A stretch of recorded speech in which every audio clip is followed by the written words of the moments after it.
Shalom, all praises to Yahweh, Ba'ashem Yahushai, Ba'ashem Harakal Kadash. Babylon's the apostles and elders of Great Millstone that rule well, and Shalom to all the brothers doing work, considering truth. Um, got this article on the Hill basically about the Chariots, man. I'm just gonna kind of read through, and it really shows, like now, more or less, because, well, you can tell they're leaning, the minds of the public, the way they basically put out the report saying like, hey, look, UFOs are real, basically. There's these unexplained aerial phenomena which we don't know the origins of, and that's been pushed out, and that vibration's gone out on the people to where they're now, yeah, it's basically having their minds prepped towards being adversarial towards Yahushua when he makes his return, and the cloudsmen and the chariots, which are, referred to as so-called UFOs or UAPs. So it says, UFOs, the Channel Islands, and the Navy's drone swarm mystery. Says the Navy has a perplexing mystery on its hand. For several weeks in 2019, unknown objects stalked US warships, off the coast of Southern California. While the bizarre drone encounters remain unsolved, the incidents occurring in the area with a long history of UFO sightings, including two of the most credible encounters on record. According to the documents reviewed by The Drive, the first reports of unidentified objects hovering and flying near Navy vessels sparked a sweeping high-level investigation. The Navy, working with the FBI and the Coast Guard, now appears to have ruled out civilian activity or US military operations as plausible explanations for the encounters. This leaves two possibilities, each with extraordinary implications. Yeah, it's basically become undeniable, man. Because as far as it's with the the chariots, that, bruv, sightings all over the joint, man. And it's like a lot of these sightings, because everyone now has a smartphone. It's just hella people. They'll just be out in the street, and then, hey, they'll be able to witness it. They'll record something and just throw it up and be like, yo, what was that? And it's, well, because of what those signify for the society, this is why the elites who know the truth, of the chariots, they're it's putting the pressure on them. So it says which, okay, now there's, okay, so it says this leaves two possibilities, each with extraordinary implications. Either a foreign adversary is spying on Navy ships around the Channel Islands, which is just west of LA and San Diego, or devices are truly unknown origins and are operating with impunity around the US and allied vessels. Yeah. And that's the thing. It's, as far as for the chariots, when you're dealing with the chariots, they are moving with impunity, man. Esau's not able to apply any. He's not able to contest or combat, because what he's dealing with is a force beyond, the dimensions that he's even used to dealing with, man. They're able to just phase in and phase out. They're able to maneuver in ways that Esau's what's it called, his flight technology ain't able to keep up with, man.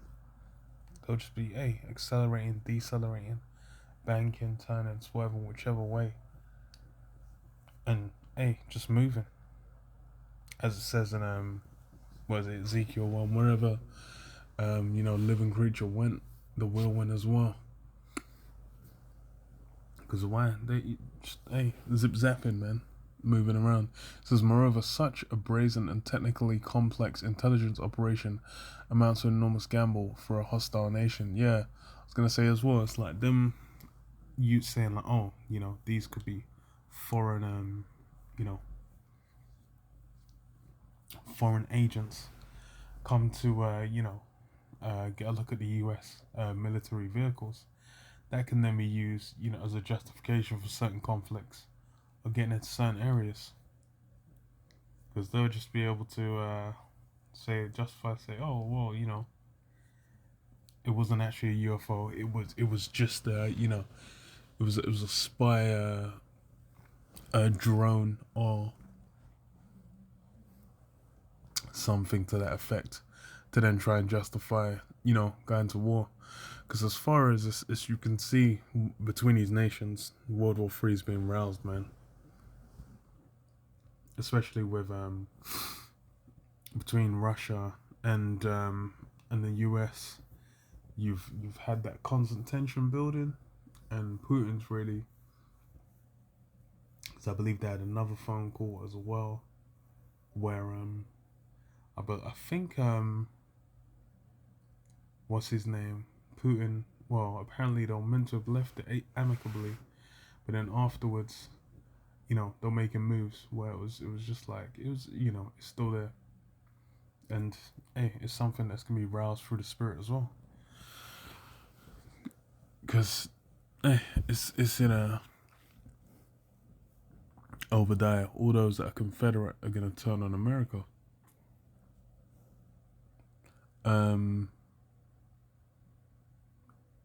So of foreign to US shows would invite sweeping geopolitical repercussions.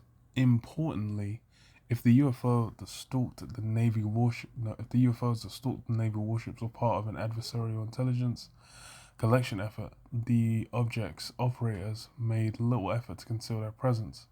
Videos taken aboard one US vessel showed a mysterious craft displaying bright and flashing lights. At the same time, Navy radar operators tracked the objects with apparent ease, even expressing surprise as the craft engaged in anomalous maneuvers. In another video, a spherical object, which has noteworthy parallels to UFOs, observed by fighter pilots off the US East Coast, appeared to descend slowly into the ocean.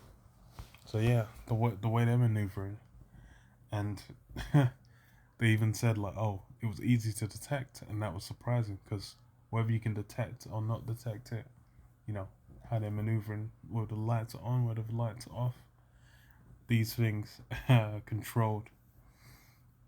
And hey, as far as for Esau, these things bring terror, man, because the whole image that he's built, especially since the end of World War II, is what that he's now, with the power of atomic weaponry and then nuclear weaponry, he's basically set himself up like a god on earth, because of the technology he's able to process and do. He's able to build up the desolate places. He's been able to perform miracles in front of the people with all different forms of his technology, with devices, with airplanes, specialized weaponries and whatnot, even with CGI and in movies, man, and like deep fakes and whatnot. These different things where all these basically what you see with your eyes, you can't even trust it.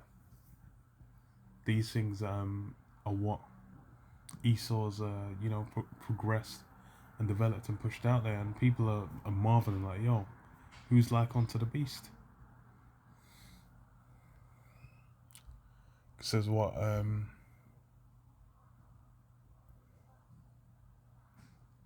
to be sure to be sure, investigators and intelligence analysts must take seriously the possibility that foreign power is spying on US warships a stone's throw from two major American cities. But based on what is known publicly about these bizarre incidents, investigators should also consider the long history of UFO sightings around the Channel Islands. Decades of anecdotal reports are bolstered by two of the most credible encounters on record.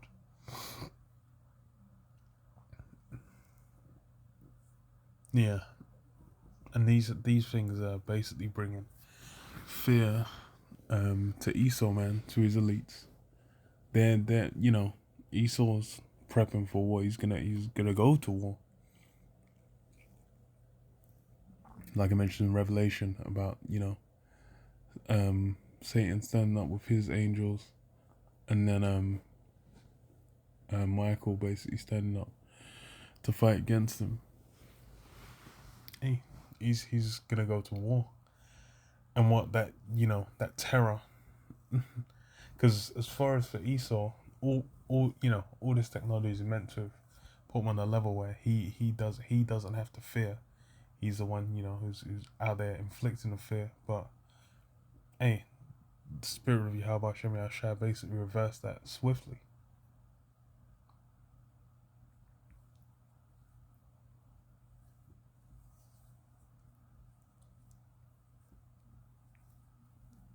Because that's how these things go out. And this with the elites. This is why they'll push the information out certain kinds of way, and they won't really just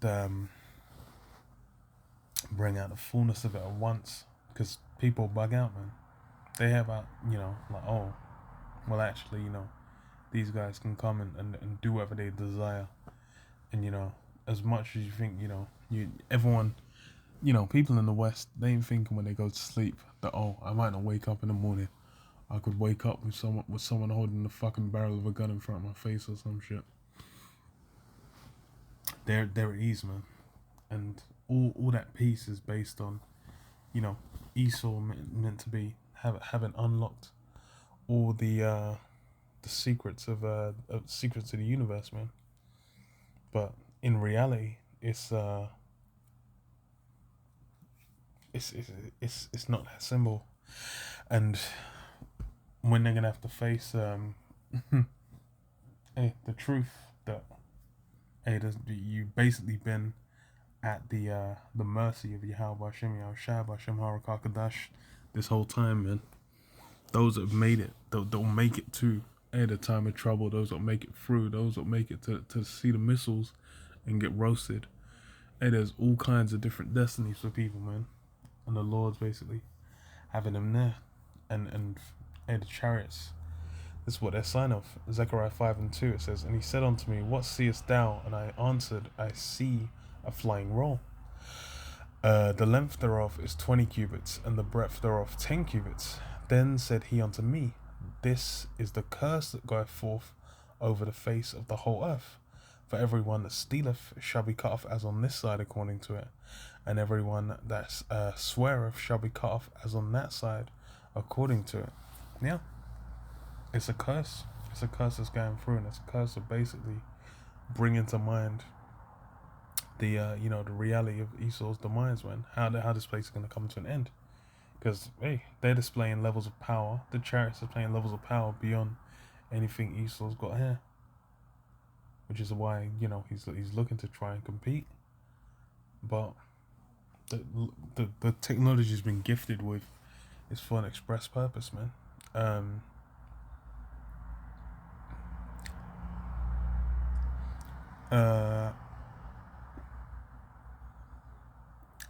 Ezekiel 28:6 says, therefore, thus saith Yahweh Hashem Yahushai, because thou hast set thine heart as the heart of God. Behold, therefore, I will bring strangers upon thee, the terrible of the nations, and they shall draw their swords against the beauty of thy wisdom, and they shall defile thy brightness. They shall bring thee down all that wisdom, all those miracles Esau's able to perform.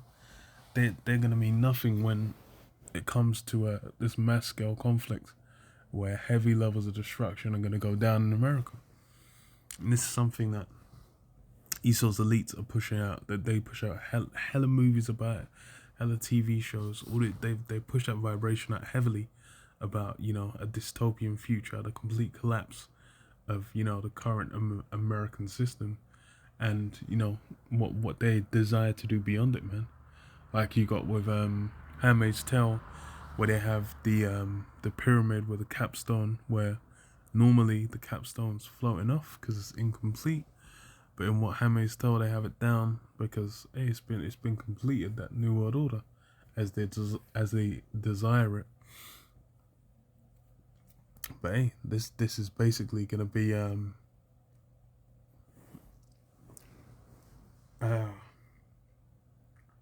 as they desire it. But what then Esau is gonna be looking to fill his belly. He's gonna be able to push out certain things like the charagma. That's gonna go out. But then as well, it's he's not gonna be able to complete it, man, because it says they shall bring thee down to the pit, and thou shalt die the deaths of them that are slain in the midst of the sea.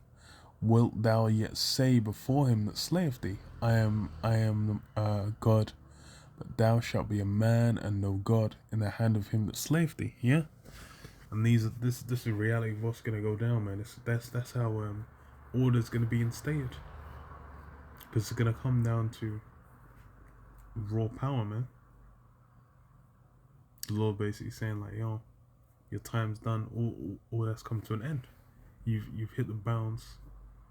It's a wrap. You're basically being delivered into the hands of these Russians. And then, hey, how about Shem Yahshai? Bashem Harakakadash. It basically is going to bring about a full end of you, man. It's going to get as well.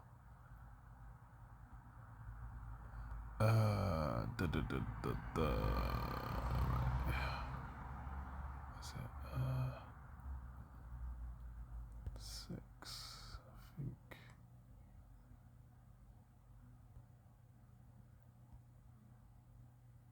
No. Is it 13? Oh, be at the end of it. No, I'm thinking. Nah.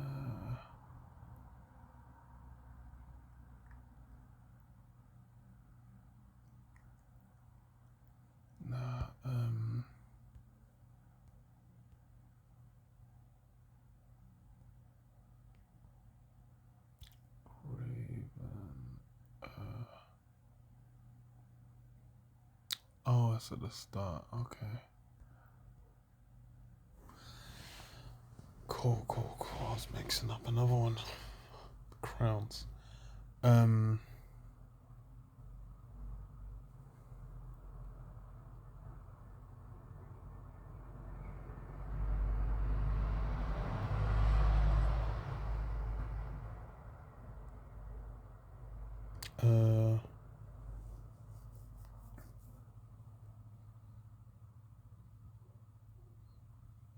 This is what Esau's gonna contend with, and ultimately lose to. 2nd Esdras 13 and 3. And I beheld, and lo, that man waxed strong with the thousands of heaven, and when he turned his countenance to look, all the things trembled that were seen under him.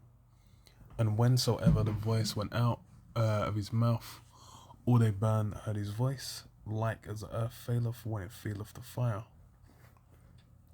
And after this I beheld, and lo, there was gathered together. Where it says what? Basically, how Shah works strong with the thousands of heaven, because when he returns, like as he said in as it was said by the angels after he left in Acts chapter 1, just in like manner as you've seen him go, that's how he's gonna return into the clouds, the chariots.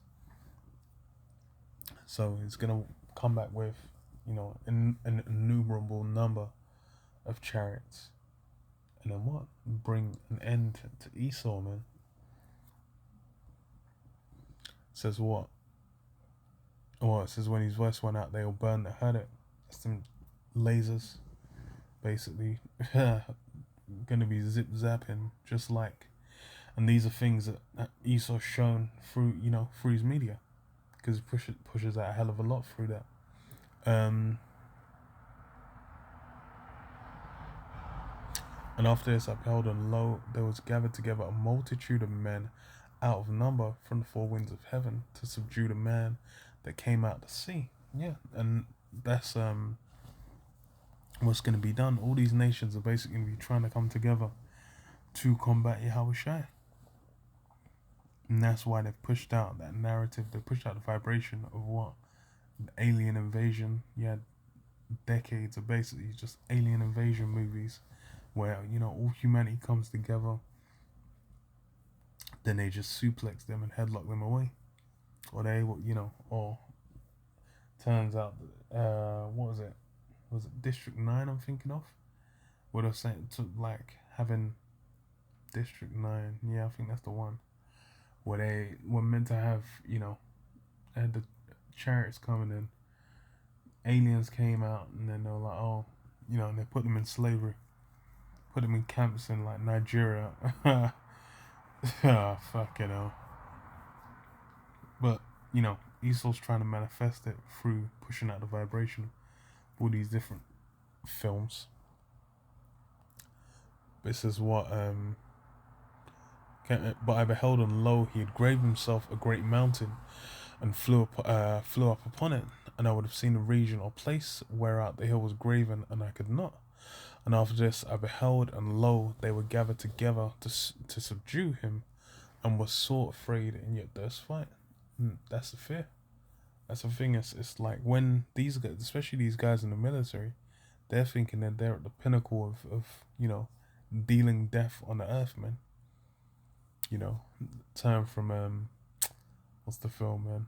Underworld, Death Dealers.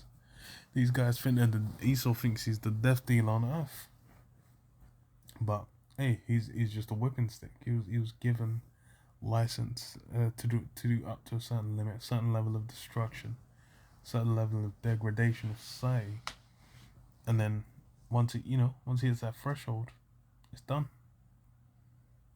Just like when water's boiling, it boils, hits the boiling point and turn it off. Hey, Esau's gonna bring wickedness to that boiling point, to where the Lord's gonna be like, yo, that's it, it's done. And it says, and lo, as he saw the violence of the multitude that came, he neither lifted up his hand, nor held sword, nor any instrument of war. But I saw that he sent out of his mouth, as it had been, a blast of fire, and out of his lips a flaming breath, and out of his tongue he cast out sparks and tempest. And they were all mixed together, the blast of fire, the flaming breath, and the great tempest, and fell with violence upon the multitude, which was prepared to fight, and burn them up every one, so that upon a sudden of an innumerable multitude nothing was to be perceived, but only dust and smell of smoke. When I saw this, I was afraid. Yeah, they're gonna come to an abrupt, a violent, and a smoldering end. And these are, this is what Esau, the elites of Esau. They've gone into the scriptures, man. They know certain things. That's why they can put into all these different forms of media they have. These guys get together and they'll push out certain vibrations. But then what? The fact that the chariots, the symbols, the sign of doom, essentially, against this society, have been going out heavy, pushing that vibration out. That that's bringing that terror, because they know what that leads to. But yeah, I'll leave it there. Shalom. Shalom.